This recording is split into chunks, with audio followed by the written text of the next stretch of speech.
শান্তিনিকেতন। 22শে শ্রাবণের ভোরবেলা। প্রতিদিনই কলকাতা থেকে অসুস্থ রবীন্দ্রনাথের শারীরিক অবস্থার খবর আসছে আশ্রমে।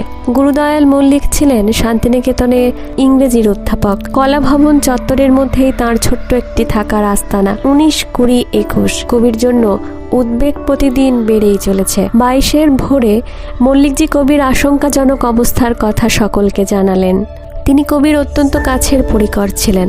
ছাত্রদের বললেন, তোমরা যারা গুরুদেবকে শেষ দেখা দেখতে চাও কলকাতায় গিয়ে দেখে আসতে পারো।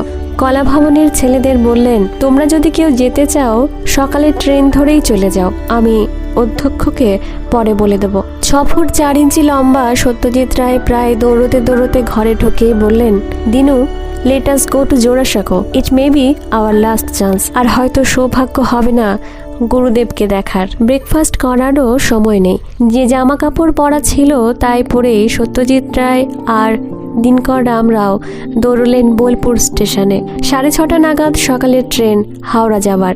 11:30 নাগাদ ট্রেন পৌঁছলো হাওড়ায়। রবীন্দ্রনাথের সংবাদ তখন আকাশে বাতাসে চতুর্দিকে। শ্রাবণের রৌদ্র তখন মাথার উপরে দ্বিপ্রহর। রাস্তায় গাড়ি ঘোড়া প্রায় উধাও। সকলেই পায়ে পায়ে হেঁটে চলেছেন জোড়াসাঁকোর পথে।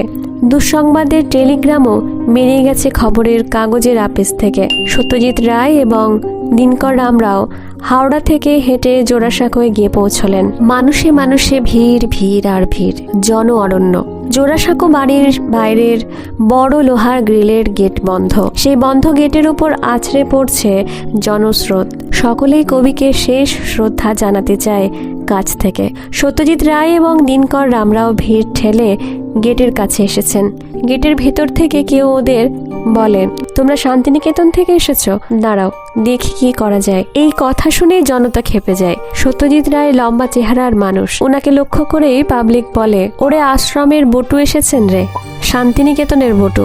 লোকেরা বলে, ওরা কেন, আমরাও ভিতরে ঢুকবো। সে এক হট্টগোল হয়ে হয়ে উত্তপ্ত উত্তেজনা। দুই বন্ধু ভিতরে না ঢোকারই সিদ্ধান্ত নেয়। এমন সময় দেখতে দেখতে মহাকবির মরদেহ একটি সুসজ্জিত শয্যায় শুভ্র বস্ত্রে পুষ্পের অলঙ্কারে আবৃত করে জোড়াসাঁকোর দোতলার ঘর থেকে সিঁড়ি দিয়ে একতলায় নামিয়ে আনা হয়। কবির মরদেহ উপর থেকে বহন করে আনেন সুরেনকর, নন্দলাল বসুর পুত্র বিশ্বরূপ, মাসচি প্রমুখ।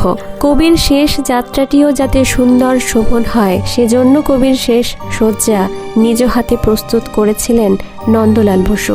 নমস্কার, আমি মন্দিরা। কেমন লাগলো কমেন্টে অবশ্যই জানাবেন। ধন্যবাদ।